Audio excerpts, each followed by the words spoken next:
Hello! Voici notre nouvelle vidéo. De notre road trip en Croatie.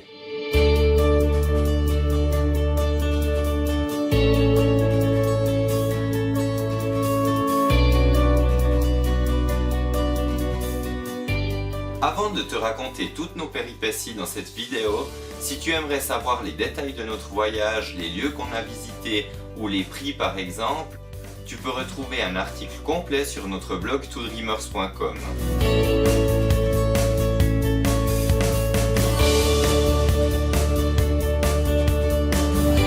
Alors le premier jour, on est parti de Berne en direction de la Croatie et on a décidé de faire un arrêt en Italie car la route est très longue. Alors on s'est arrêté dans la ville de Padoue et on a passé la soirée là-bas, on a bu un verre sur une jolie terrasse et on te conseille vraiment cette ville car l'ambiance est très sympathique.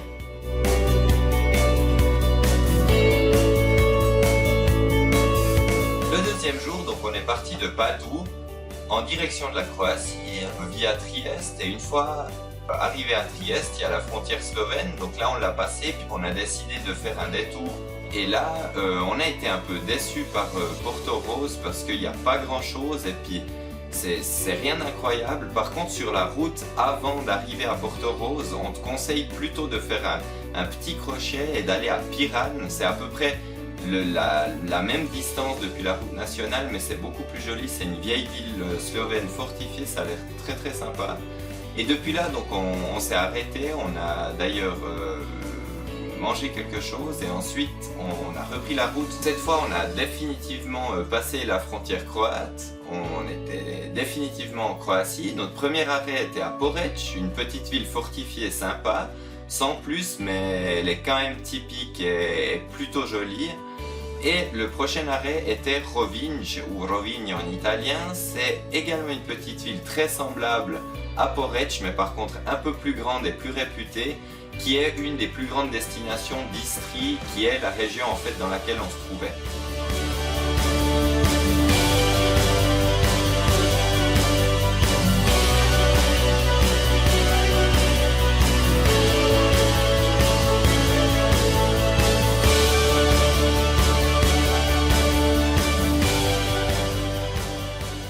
Une fois qu'on a passé l'après-midi à Rovinj, on a directement repris la voiture pour aller en direction de notre hôtel qui se trouvait à quelques kilomètres de Pula, qui est d'ailleurs le chef-lieu de l'Istrie.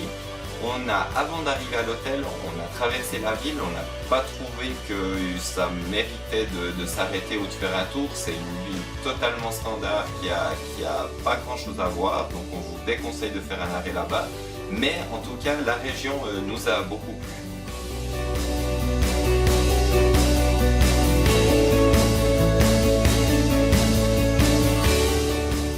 Le lendemain, on a repris la route et on a longé toute la côte de l'Istrie en direction de Rijeka et on s'est arrêté un peu avant Rijeka pour prendre un ferry pour aller sur l'île de Lozinj, qui est d'ailleurs une très jolie île, très longue et puis montagneuse. Du coup, on a un aperçu sur toutes les autres îles. On est allé à Mali Lozinj où on avait un très bel hôtel et puis l'après-midi, on allait se baigner à Veli Lozinj. D'ailleurs, attention, en Croatie, il n'y a pas beaucoup de plages en fait, c'est surtout des rochers. Il y a certains endroits où ils mettent des échelles pour descendre plus facilement, mais voilà, c'est pas très pratique, il faut faire attention de ne pas se couper. Ensuite, le soir, on a passé la soirée à Mali Lozinj, où on a goûté au plat typique croate, le cevačići. Et puis on est retourné à notre hôtel pour passer la nuit.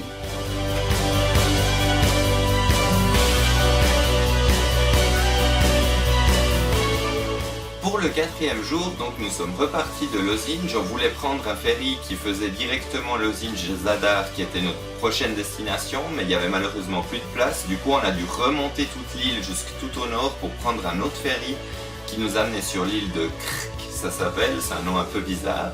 Mais depuis cette île-là, ensuite, il y a un pont qui est totalement gratuit et qui permet de rejoindre de nouveau la côte, enfin la terre croate.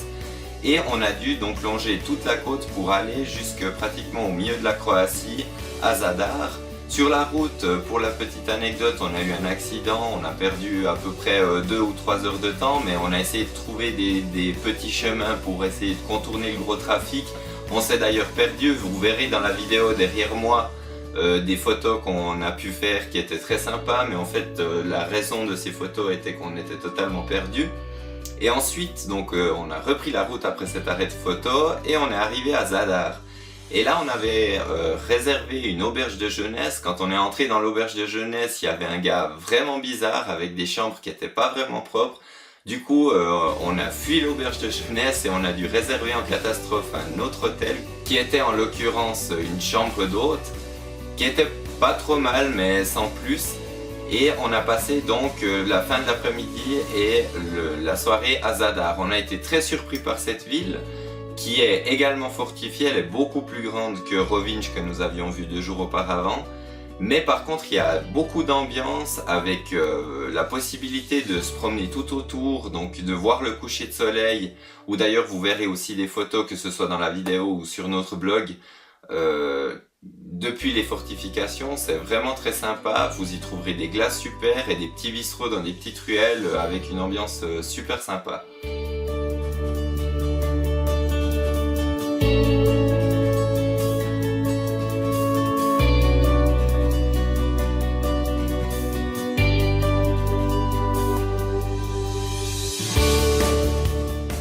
Alors, après notre arrêt à Zadar, nous avons repris la route en direction de Dubrovnik, une étape dont je me réjouissais vraiment. Pour aller à Dubrovnik, on a dû traverser la Bosnie, donc on a fait quelques kilomètres en Bosnie avant de retourner en Croatie. On est enfin arrivé à Dubrovnik. Après avoir déposé nos affaires à l'hôtel, on a décidé d'aller se baigner dans une très belle crique. Après notre petite baignade, on est enfin allé visiter Dubrovnik. Par contre, quand on n'avait pas beaucoup de temps, on a dû aller en voiture en fait, ce qu'on ne te conseille pas du tout parce qu'il n'y a pas beaucoup de places de parc et en plus elles sont très chères, alors il vaut mieux prendre les transports publics. Mais voilà, on a trouvé la ville vraiment très jolie. Et puis on peut aussi la contempler avec un téléphérique en fait. Et puis on a vu le coucher de soleil aussi qui était vraiment magnifique. Et pour manger, on s'est arrêté sur un restaurant au bord de route car dans la ville de Dubrovnik c'est vraiment très cher. Donc voilà, c'était rien d'exceptionnel mais c'était pas mal. Et puis on est retourné à notre hôtel, on a passé une bonne nuit.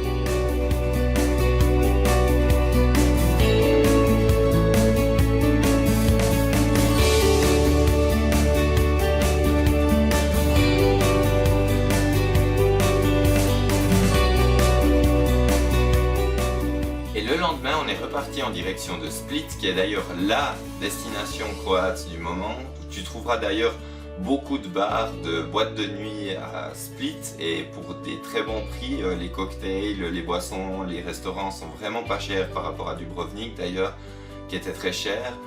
Et tu pourras également pendant la journée, il y a beaucoup d'offres alors qu'ils sont un peu plus chers, c'est peut-être je crois entre 50 et 80 €. Mais par contre, tu peux prendre justement des excursions avec des bateaux qui t'amèneront dans une grotte bleue ou typiquement sur les îles de Far ou de Brač qui sont des très belles îles. D'ailleurs on voulait aller à Brač mais comme on n'avait pas beaucoup de temps entre Dubrovnik et Split, on a décidé de ne pas y aller, mais on a vu quelques photos sur place quand on était à Split vers les petites échoppes qui proposaient ces excursions. Ça a l'air vraiment joli. Et Hvar d'ailleurs, qui s'écrit H-V-A-R, c'est l'île la plus connue pour sa vie de nuit. Donc si tu veux faire la fête, tu veux sortir, va sur cette île, vraiment je pense que tu vas pas le regretter. Et donc voilà, on a passé notre soirée là-bas, c'était très sympa. Et on est retourné à notre hôtel qui était d'ailleurs au centre-ville.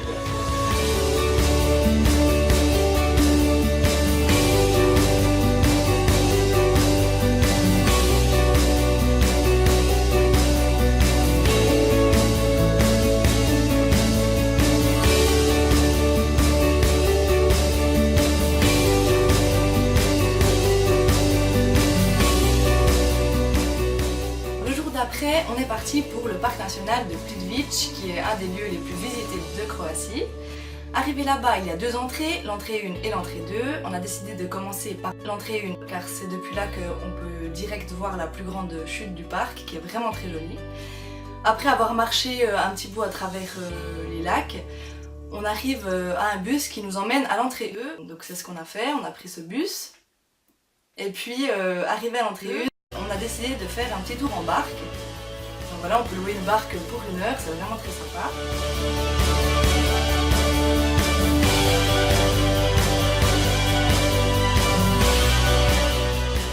Voilà, on a passé une belle journée. On te conseille peut-être de venir dans ce parc en automne car les couleurs ils sont beaucoup plus belles et l'entrée est 2 fois moins chère. Et tu peux aussi rester 2 jours si tu veux faire la visite de tout le parc qui est vraiment très grand.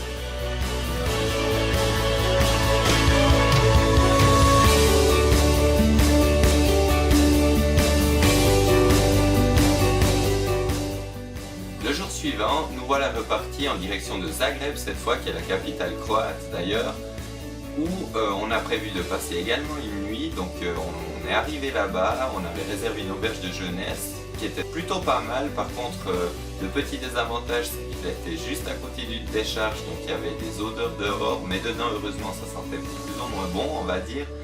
Et depuis là, donc on a été visiter le centre-ville, qui est rien d'incroyable, étonnamment, même que c'est la capitale. Alors il y a la place principale qui est assez sympa pour être prise en photo, il y a possibilité de faire un peu de shopping, il y a pas mal de magasins, et il y a une ruelle avec des bars qui est plutôt chouette, mais hormis tout ça, c'était pas la destination à voir. Donc si tu prévois de faire un road trip comme nous en Croatie, t'es pas obligé d'aller à Zagreb, tu vas rien louper d'incroyable là-bas. Une fois retourné à l'auberge de jeunesse, on a passé une très belle soirée parce qu'en cuisinant, on a connu 2 Anglais et un Écossais et on a pu échanger un peu sur nos différents voyages. Ils nous ont donné des conseils, nous on a pu aussi leur donner quelques bons tuyaux. Et donc voilà, nous sommes allés nous coucher, on a passé une agréable nuit.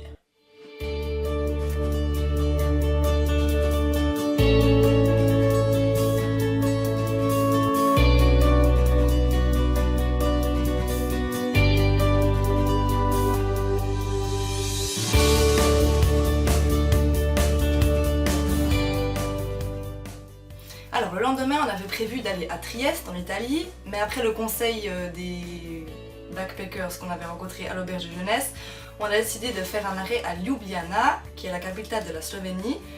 Alors c'est une ville vraiment sympa, il y a beaucoup de choses à voir, c'est pas du tout cher, il y a beaucoup de touristes et puis elle a un petit air autrichien, ce qui la rend vraiment sympathique. Et puis il y a un château, on est monté jusqu'à château pour prendre des photos. Et après cet arrêt, on est reparti pour Trieste. On a passé la soirée là-bas, on a mangé dans un beau restaurant au bord de la mer. Voilà, après avoir passé une bonne nuit à Trieste, on a repris la route direction de la Suisse.